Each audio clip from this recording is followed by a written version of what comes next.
Brings back the memories. Real good times. I think we're really getting in here to the narrow CTF hotness. It's going to be game number 1 in the series, of course.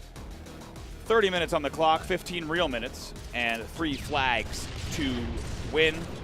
Kicking things off now with Lethul, pushing top mid on the Hawk. Those 15 other minutes are overtime minutes, in case you were wondering. Just in case the score's tied, we go into extra time. Right. Now we see Lethul going right into S1. Has help from top mid to take down Blaze, so that's going to be 2 dead. You could see a pull here from them. Likely going to be the case. Good lobby nades coming in, though. Going to drop him to below half shields. They got 2 snipes here, too, so we'll see if Lethul hands his flag off to somebody else as he's getting cover over the top from Snakebite, who tears a face. Looks like TJ's going to run this flag all the way back. Look at Sabinater, though, with the S1 push. He's eventually going to fall. Looks like it might not be enough. I don't think anyone's in position. Sabinator, the last player who had any prayer of stopping that flag. So this one is going to go in here. They'll go up 1-0 with a capping there in under a minute of play. So a solid start here for TOX Gaming. And that's the thing about Narrows is at a certain point, you really don't have a chance anymore to stop the flag. It's not like Onslaught where you could spawn, throw a nade immediately and stop the flag. When they have the flag in their lobby or around their S1 moving into their flag, you really don't have a shot at it. You don't. There's certainly, and I think to add to that, right, you need to recognize those times and cut your losses because we've seen so many back-to-back caps here on Narrows. Probably, you could even say that the potential of the back-to-back cap is often as high as it is on Heretic, right? If you really screw up, you'll get double capped on. It's a hallmark of a bad team. They'll continue to try to push to save those flags when they really, in reality, have no chance of saving them, and you end up keeping yourself on a spawn cycle that's detrimental to your team.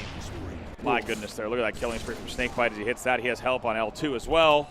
2 players dead, though, but, man, not missing with this sniper rifle. Gonna try to clean this up on Falcated, able to do so single-handed.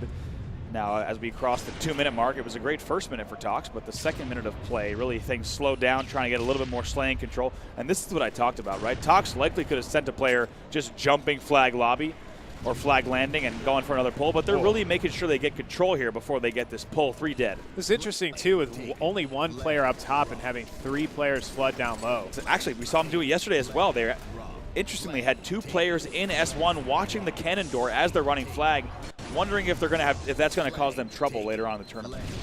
Yeah, I don't remember back in the day that being the go-to setup for Narrows. I feel like it was 2 players up top, 1 player down low, and one or maybe you have a roamer in kind of an Afro Mohawk, right? Pushing lobby back.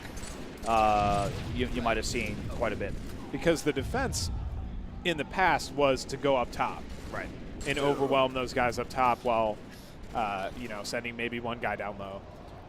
Interesting to see how the game has evolved. Maybe it could just be some sloppiness from teams not being tested yet. Like we were saying about TOX not being tested, I don't think Desitic has been tested either. So this is really a first test for both teams. Right.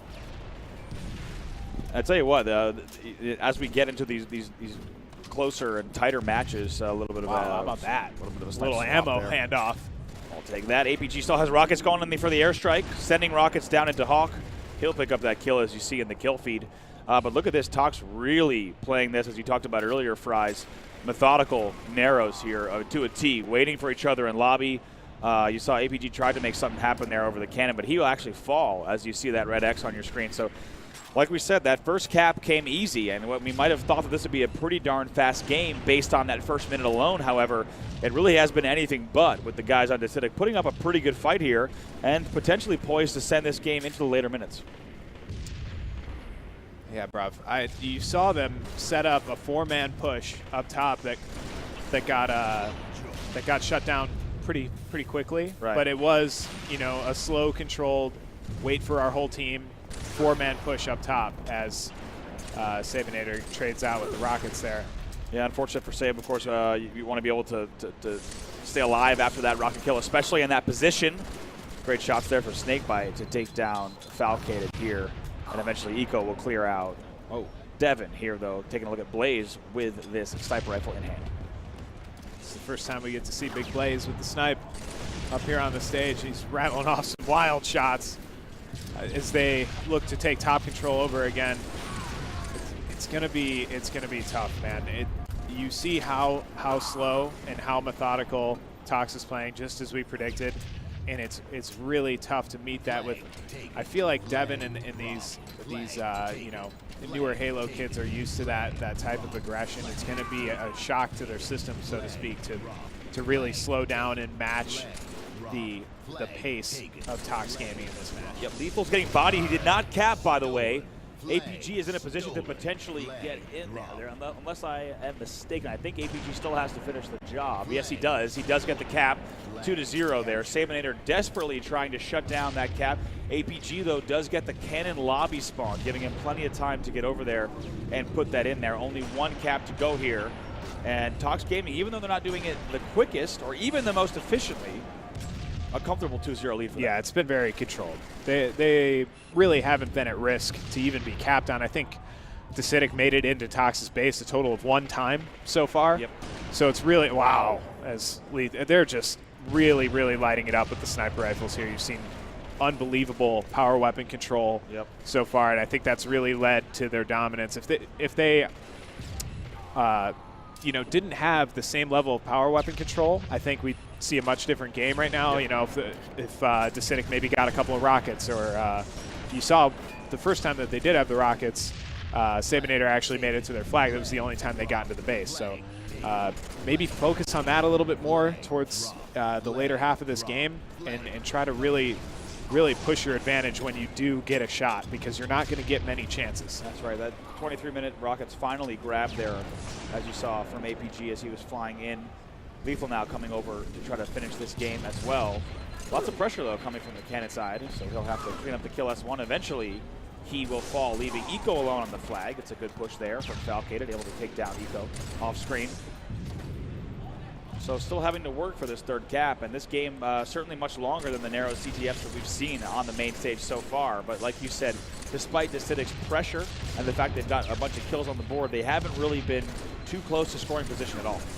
No, not close. And we've seen a lot of butting heads up top middle, and just every time we see TOX airstriking with rockets, they're sending snipers up top, shutting down Desitic, and then really slowing down and pulling those 4-man pushes out. You know, bringing their sniper up top on the left and right side of top middle, and just controlling Desitic spawns, controlling the power weapons. It's been surgical. Surgical precision indeed. These guys trying to close this out. We do have a listen-in ready with the TOX side. Let's go ahead and jump onto their communication, see if they can secure this third and final cap. I mean, their flags. Might be our shockwave, I don't know. L1? Backed up a little bit. Our side. Evan's half health our flag. Bro. I kept He's pulling. I got lobby, right? No, he's going low. Two top. I'm going low. He's dead. Watch L1 on him. L1 kill me. I'm flag weak. Got him. Nice, I can't get read yet. There's sniper watching it. He's L2 sniping. L1 top left. I'm moving up. I'm getting read. I got read. I got their sniper. I got read. Good job, Red. Here, we got numbers here. Snipe Devin. Here, top right shoulder, Devin. I killed the sniper. Yeah, I killed him. He's dead. That's what Devin's going for. Alright, TJ sniper, Douglas. I'm their hawk. Yeah, one shot. Got him. We got numbers here. Sniping. Can't lobby sniping this guy here. Sniping the back. On the cannon jar, TJ, their cannon one hit, so there's 2 their cannon. TOX side, to be honest, even busier than I might have expected. With they're making it look easy here. Lethul hits that shot to back lobby, backstage as well. Making it look easy, but certainly pretty busy communication. Yeah, and this is what I was talking about here, sending their guy up top left, top right, and just controlling the Desitic spawns. They really haven't been in this as much as they have been in this game. They really have not been in this game at all. It's been very one-sided. Yeah, it certainly has. There's games where you haven't quite lost the game yet, and that might feel good, but it doesn't mean you're any closer to winning the game. Right. Snakebite there, lifting back over, going to try to get the jump on Falcated for the 20-minute rockets, and likely going to be able to do so. Falcated does not play the rockets, certainly was an option for him, but actually keeps them on the map, so Snakebite is able to come away with these new full rockets. Might get the return off the afro. Instead decides to stay alive here on the cannon. Interesting choice to jump there. I think I would have just held my head down and ran, but I'm also not on stage playing for thousands of dollars. I'm back here in the booth. Here's another, just more airstrikes, more power weapon control, more dominance from TOX Gaming as Snakebite finds himself alone in the enemy base here as his team is now on spawn getting trapped in their base. And we have a real chance for Desitic here for the first time. Yep, good prioritization there on Snakebite, killing the player who's his back L0.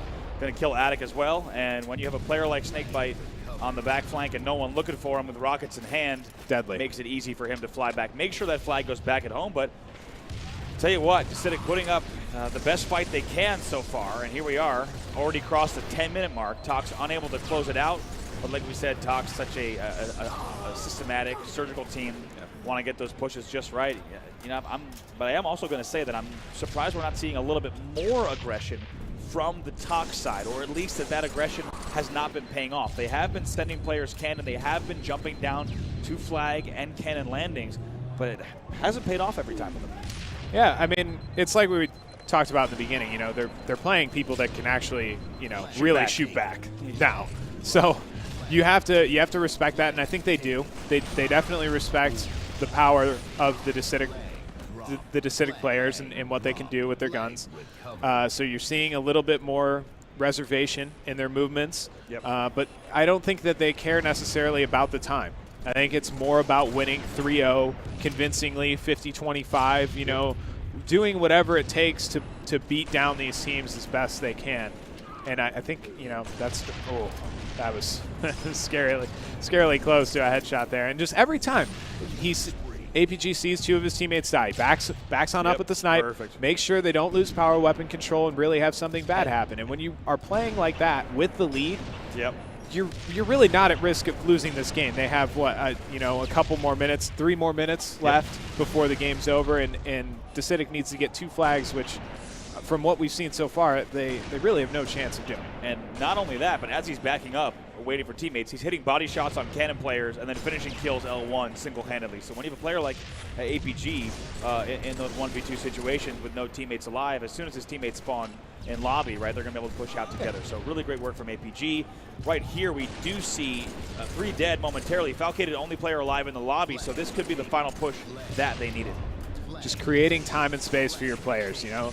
He's pushing in. He's aiming for the body. He wasn't even aiming for the heads there. He's aiming for the body specifically to give his teammates time and space to make moves. I don't think this is going to be the cap. Lethul trying to get away in lobby. He does have pressure coming from Devin, but there we go. He's going to be able to bring this in. Got a pull. Getting the return. That should be it. Yes, indeed. Game, set, match for TOX as they're able to bring that flag in. Despite pressure coming from top mid, I thought we were going to see a stop from Devin, but lots of help in the flag lobby there to get the return as well as the final capture. Yeah, that was much of what we expected from TOX there. But, you know, as you saw, they put up a good fight. They drew it out almost the whole 15 minutes it took TOX to bury that game, and it wasn't easy. Nope. It was, I guess, it looked easy as a 3-0, but it definitely, you could tell if you watched the game. And the communication as well. They struggled. They were definitely trying. Absolutely. I think they had to work hard for those captures. Several of them did not go to plan, but I have to say, I'm not sure if we can pull up the exact amount of pulls, but very high percentage conversion on the flag pulls there, Joe.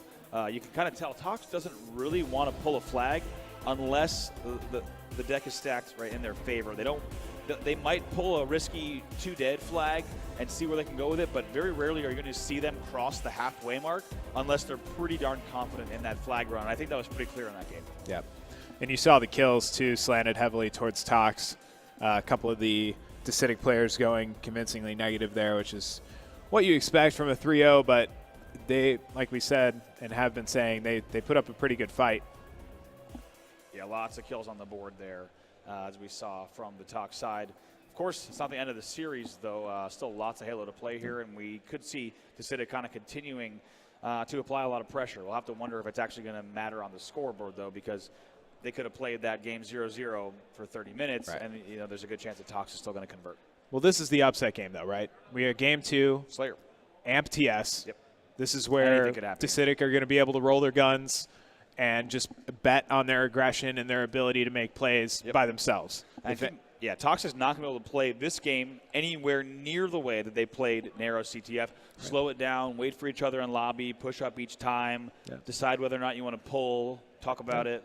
I mean, which is a callback to what we said before, which is there are some game types in Halo 3 that lean themselves much more towards strategic thinking and holding your angles and making smart decisions, and Amplified is not one of those. It's going to cater heavily towards the new style of Halo, running and gunning, and just leaning on your gun skill. Absolutely. Staying alive, getting something like a little bit of extra grenade damage as you're rushing a base makes a huge difference.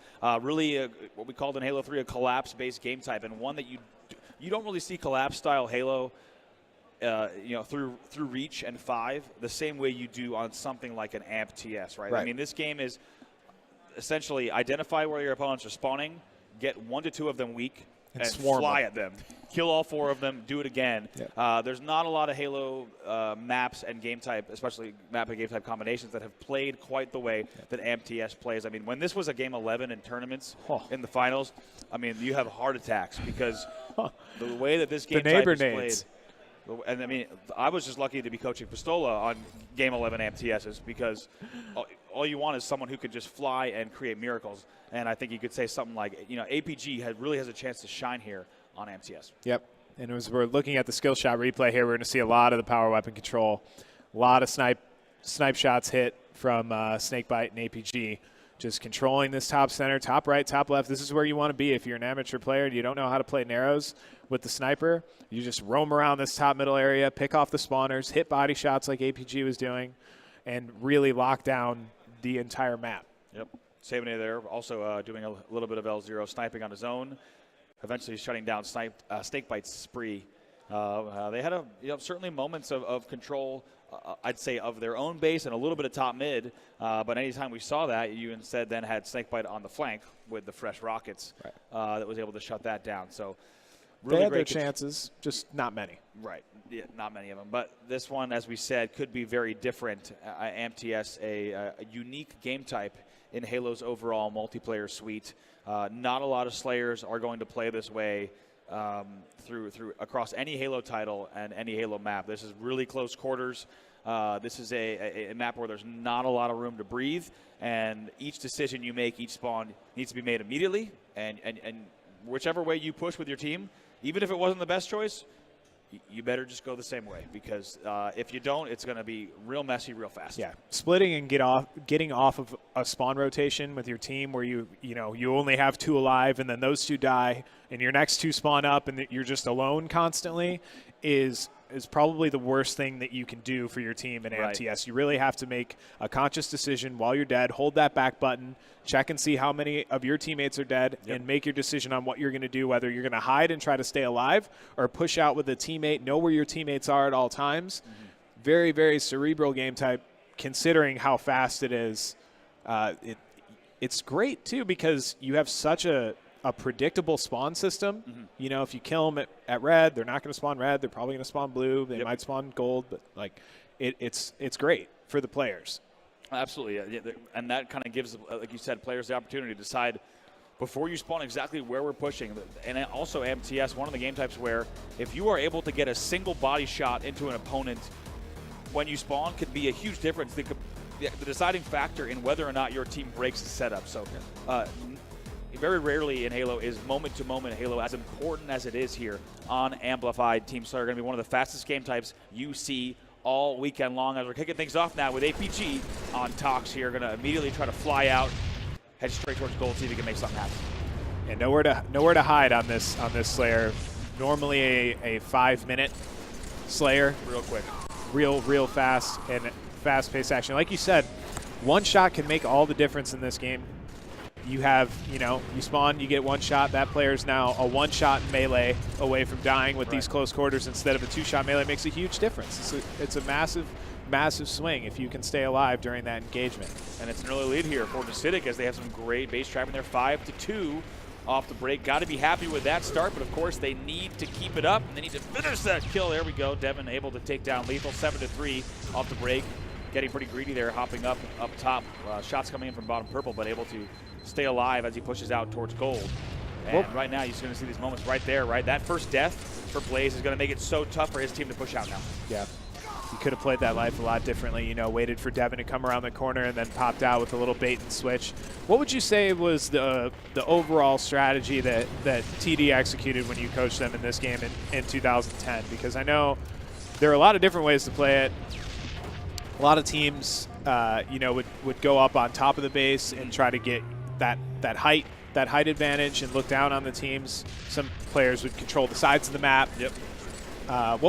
What do you think that they would do while they were, pushing in and out of bases, clearing out spawns? What was the strategy? I'd say there's a few key things that TD did really well. We were really good at getting a player on this top mid notch each of the base. So if we had red, we wanted to get on that top mid notch so we can kind of angle ourselves away from purple and gold or towards purple and gold, wherever we needed to be. You can also fly up top mid real quick. You want a player that can get to top mid real quick, because that's kind of how you really secure the collapse when you have one dead, is getting that top mid angle. And I think overall the biggest thing that Triggers Down did on this game type was the ability to simply get that first player weak and then know that you needed to collapse thereafter. So once we had that first player weak, especially if they were in a top base window, being able to get that first player weak and then kind of fly and rely on, if you send Ola and Heinz in a 2v2, they're not going to lose the battle. I think that's one thing that really was in our favor.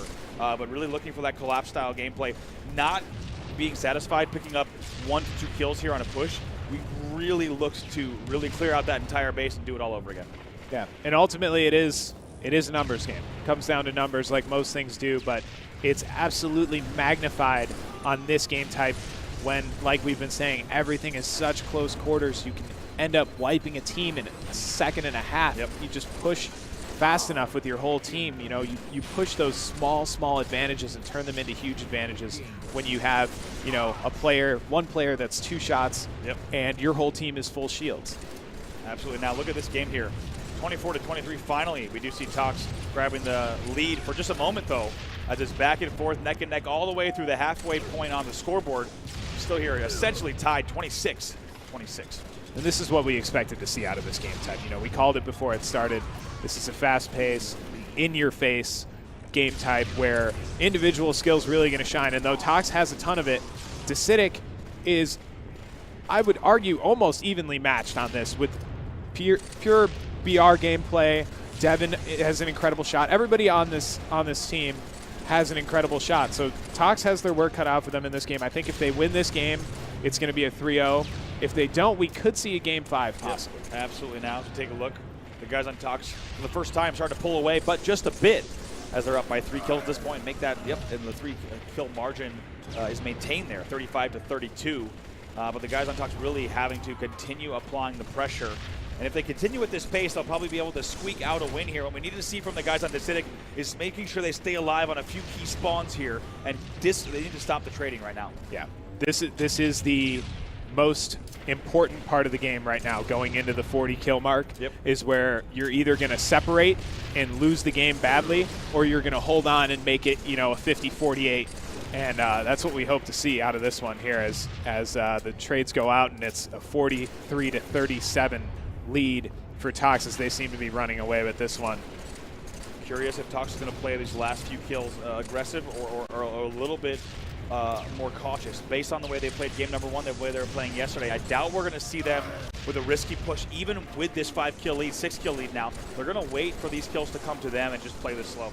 And they kind of smoked Desitic out there. They saw Desitic turtling in the back of red base, yep, and they sent in 3 players and just wiped him out, and that's pretty much all she wrote there, as it's 48-42, and we'll see TOX close this game out quickly, as there's really, like I said, nowhere to hide on this map. Lethul's able to close it out there with the double, and like you said, Fries, really came down to that final stretch. Keep in mind, we were tied at 26, and it was 35-32, still within the 30 kill range. We saw the match pretty close, but very big pivotal kills there as they cleaned out the back of the base, got about 4 kills in a row.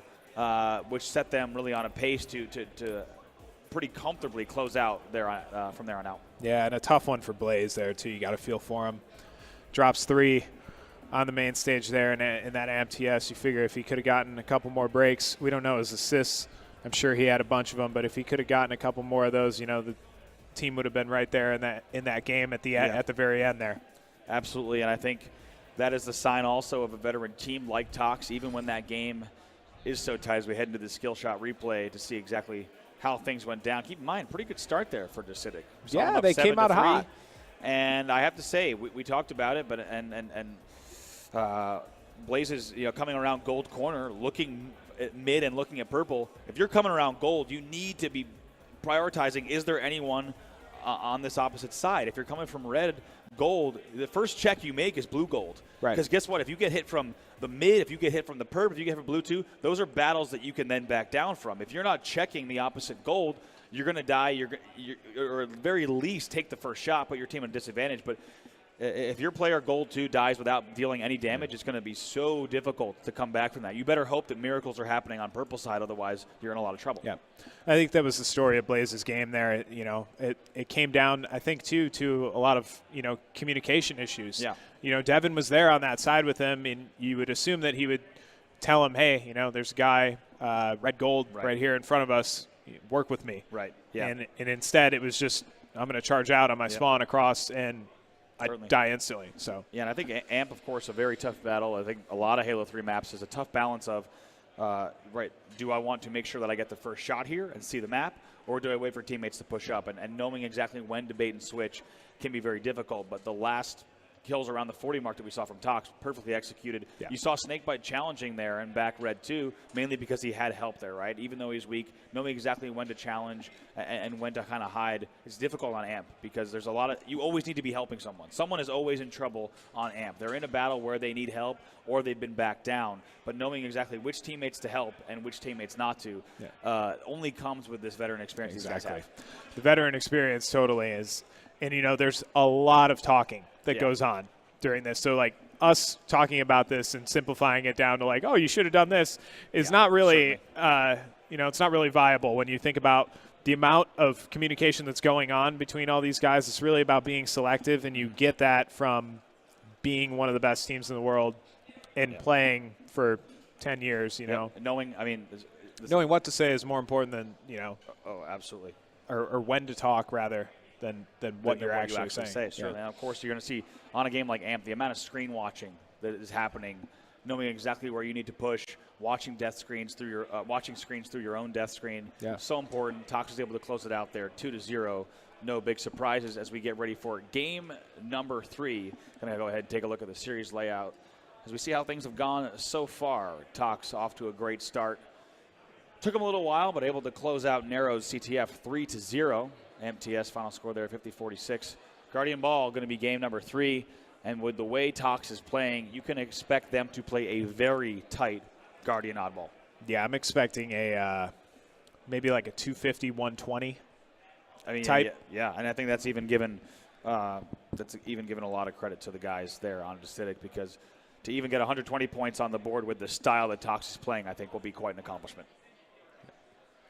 It's going to be interesting. This is one of my absolute favorite game types from Halo 3, Guardian Oddball. We saw it taken out of the circuit briefly by a vote from a very unpopular team at the time, but it came back in at the end, and man, is it fun to watch, man. The rotations, the camo control, the plays that you can make, sniper, just the map itself is awesome, and I love to see it in the rotation because it was so bleak without it in the rotation.